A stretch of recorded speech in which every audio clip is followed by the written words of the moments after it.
Hey guys, Hiroshi here from No Miku No Life.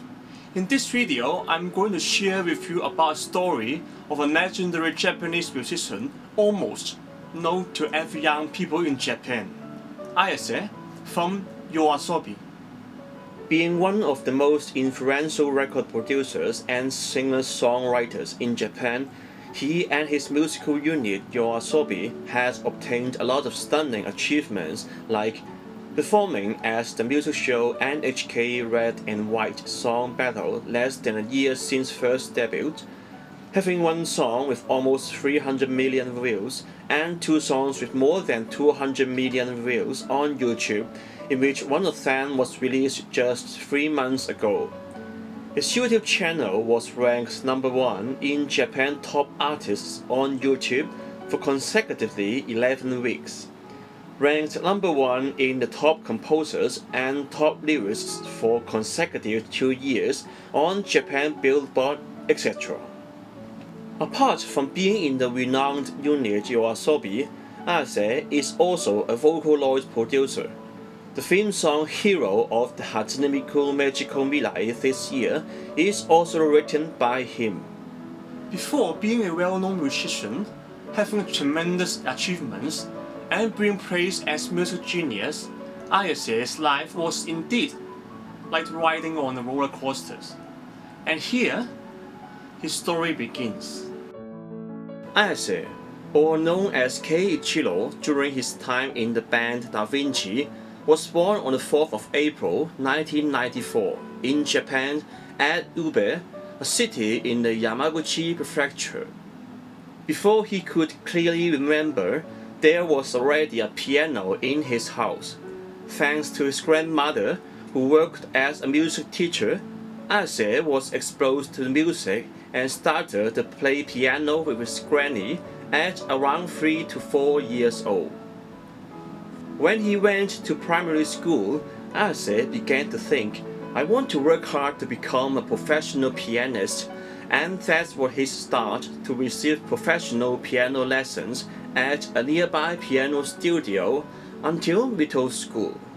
Similar to what a regular piano learner would do, Ayase had also taken part in different international piano contests, and he always achieved excellent results because of his talent and hard work.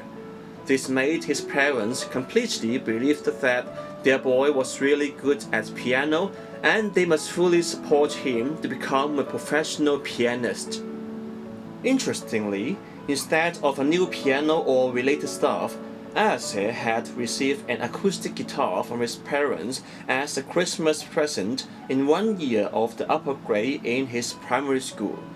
He started to practice songs from Shina Lingo and even tried to make a song by using his own melody that fit with the chord progression of Lingo's song. This was the first song composed by Ayase, and starting from this moment, his ambition to become a professional pianist has started to change, especially after his graduation from his primary school. When Ayase was in his secondary education, he was very into the music of J-pop stars like Kobukuro, Tsukima Switch, Aiko, and EXILE. And in terms of influence, he was particularly amazed by a Japanese metal band called Maximize the Hormone. Compared with playing piano, he had more fun in singing and wanted to become a professional singer and vocalist in a band instead of a pianist. Consequently, he gave up the chance of studying piano abroad. According to an interview by Yuka Abe, Ayase was always being told by people around, "You really like singing and you sing all the time," because he just sang all day long with the piano songs he learned, pop songs, and melodies he came up with. Later, when Ayase was promoted to high school, the first thing he did was joining the band club at school and at the same time searching for band members. At the age of 16, which was his first year in high school, Ayase formed his first rock band called Da Vinci with his fellow classmates. He was not only the leader and the vocalist, but also the composer of the band's music. During the time in the band, he was so devoted and dedicated, and he even decided that playing in a band would be his lifetime career. The first song Ayase wrote for the band is called Red Moon, with lyrics talking about the worries of a juvenile and the persistent chasing for dreams. In a later interview, he said that this song was the first and the best song he ever wrote. Although the response of his parents towards his change of mind from being a professional pianist to a vocalist in a band was, "You should go to school and study," Ayase just ignored his parents' words, kept on pursuing his dream, and started to skip lessons, with a simple reason: "I want to devote myself fully into music." By the time Ayase was still in the first year of high school, he eventually dropped out from school with the stance, "There is no time and no need to go to school because I'm already in a band," although there are no conflicts between the two activities. To prove to his parents about his devotion and provide an answer to the question, "Why can't you attend school and play with the band at the same time?" Ayase worked extremely hard on his band, until he regularly got 3 to 4 live performances in a month. His parents started to change their minds, knowing that he was doing it for real, and they began to understand and support Ayase. He said in an interview that now when a song reached #1 on charts or the number of views of a song exceeded like tens of thousands, his parents would be the first to contact him before he told his parents. This made him feel that the way he is right now, though not being his parents' original expectation, is still fully supported by his parents. As time flew by in 2016, the band Da Vinci decided to move to Tokyo from their founding places, Yamaguchi and Fukuoka Prefecture, for more chances and opportunities.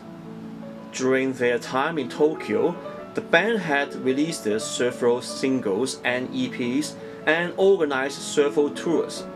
However, under the cutthroat competition in the music industry, especially in the capital area Tokyo, the development and exposures of the band, or more straightforward, income was far from their expectations.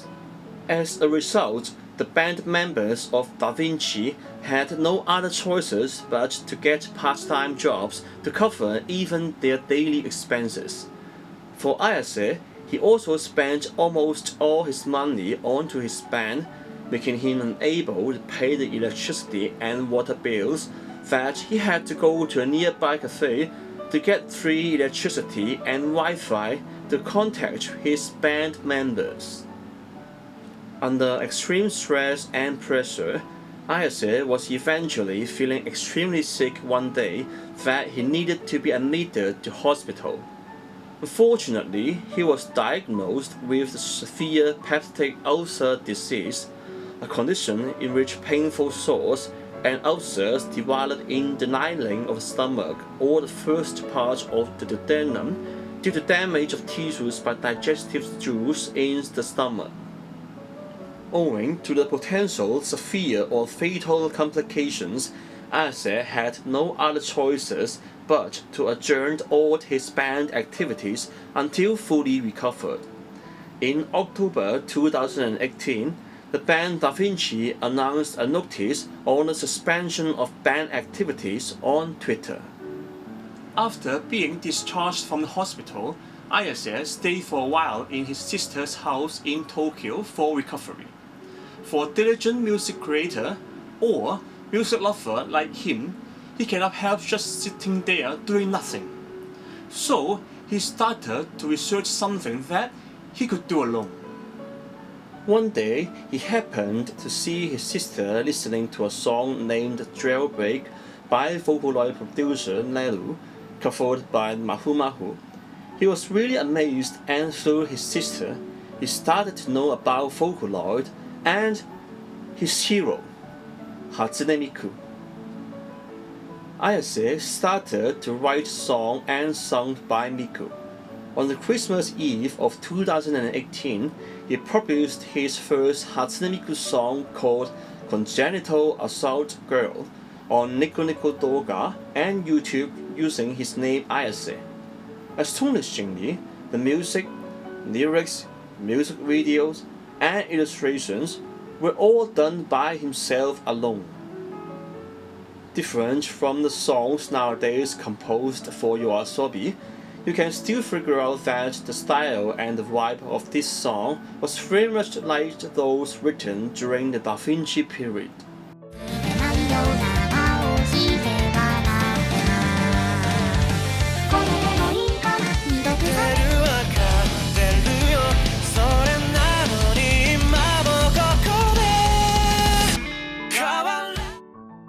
After recovery, the first thing Ayase wanted to resume was his favorite band activities.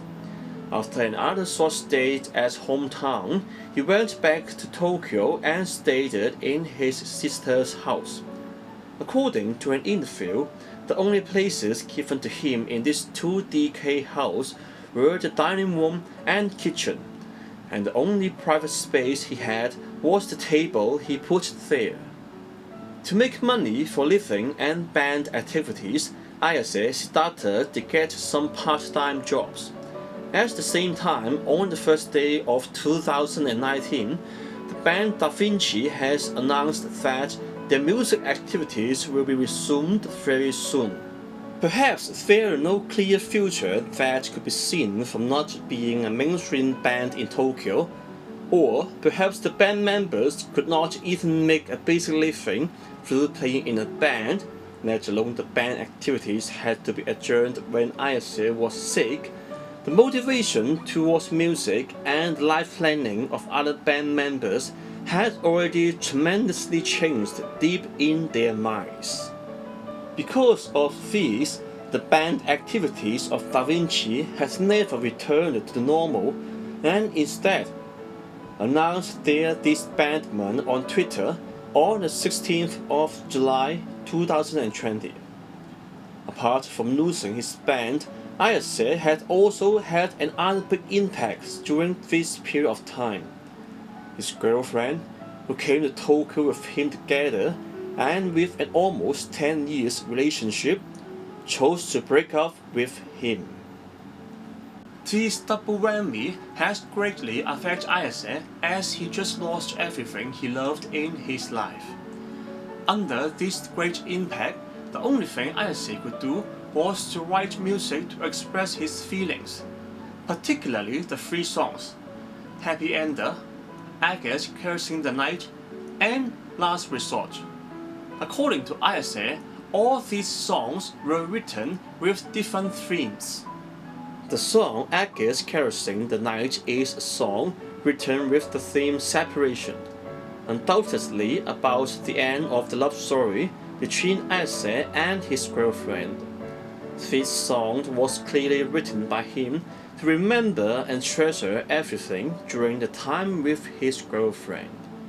As for the song Happy Ender with the theme Dream, it is talking about never giving up and keep chasing dreams that you can see from the opening message of the song.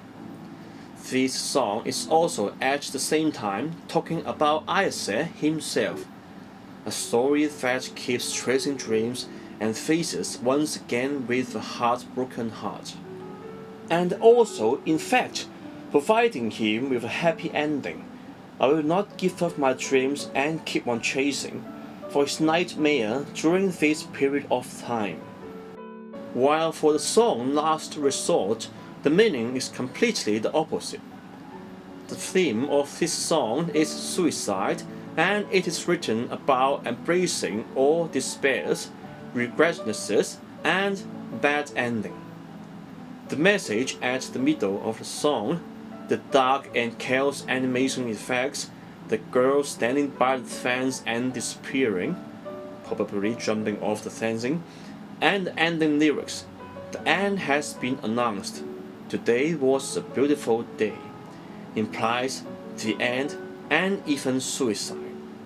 This song is regarded as the bad ending for Ayase, who do something bad, maybe to himself, under this nightmare, compared with the happy ending given in the song Happy Ending. For the two choices or endings he gave to himself, his decision was bad ending. But in fact, the song Last Resort was released on the last day of the year Heisei in Japan. The choice Ayase made was embracing all the sadness and longings. All is over, but at the same time all the sorrows, bad endings, will be left in the year Heisei. The start of the new year Reiwa will be another chapter in the story. The popularity of the song Last Resort was unexpectedly phenomenal. The straightforward lyrics, the darkness and sadness of this song had hit directly onto many people's hearts, and indeed made these songs become very popular in a short period of time. Coincidentally, the social networking service providing websites for novels and illustration under Sony Music Entertainment called Monogatari.com was looking for song composers and singers for their project Monoko 2019 during this period of time.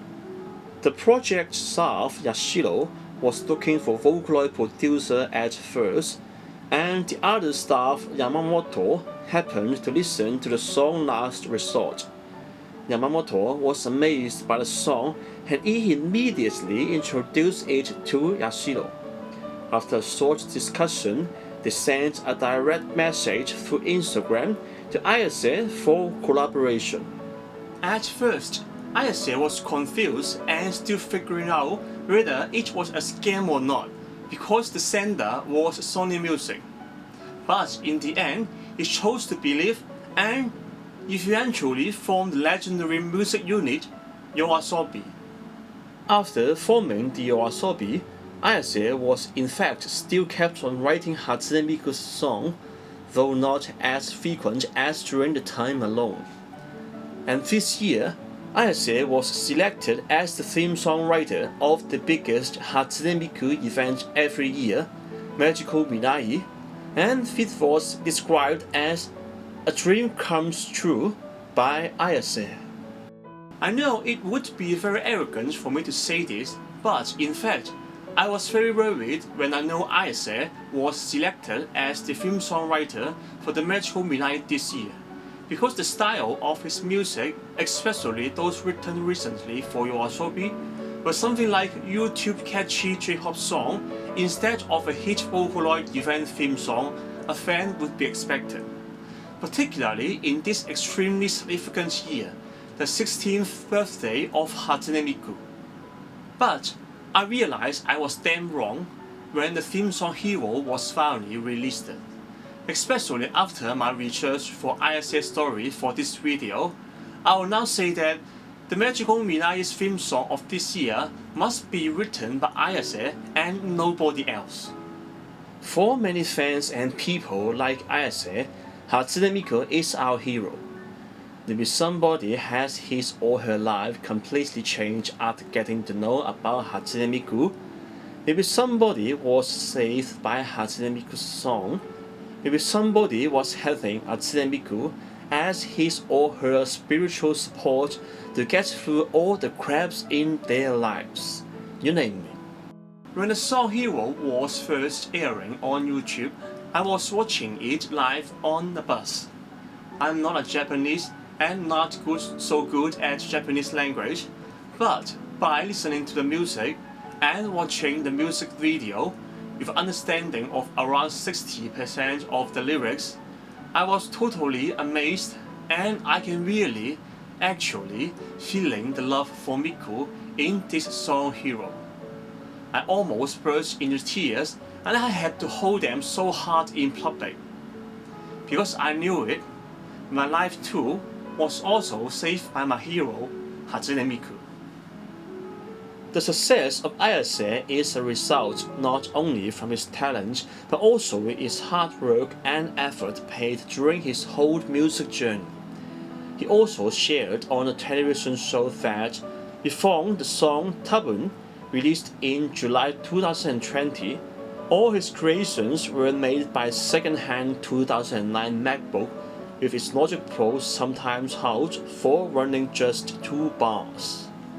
Without recording interfaces, studio headphones and other fancy equipment, every single note's input one by one using keypads, pay 3,000 yen and ask a friend to record the guitar playing at the karaoke box, and this was one of the most popular Japanese songs with over 200 million views on YouTube was created, Yorori Kakeru by Ayase. To be honest, I'm really thankful to have Ayase as the theme song writer for this year's Magical Mirai, and I'm looking forward to having more and more Vocaloid songs written by him. By the way, if you are going to the Magical Mirai live concert this year, remember to shout the chord Hero during the theme song together as loud as you can, as to express our deepest thanks to Hatsune Miku and Ayase.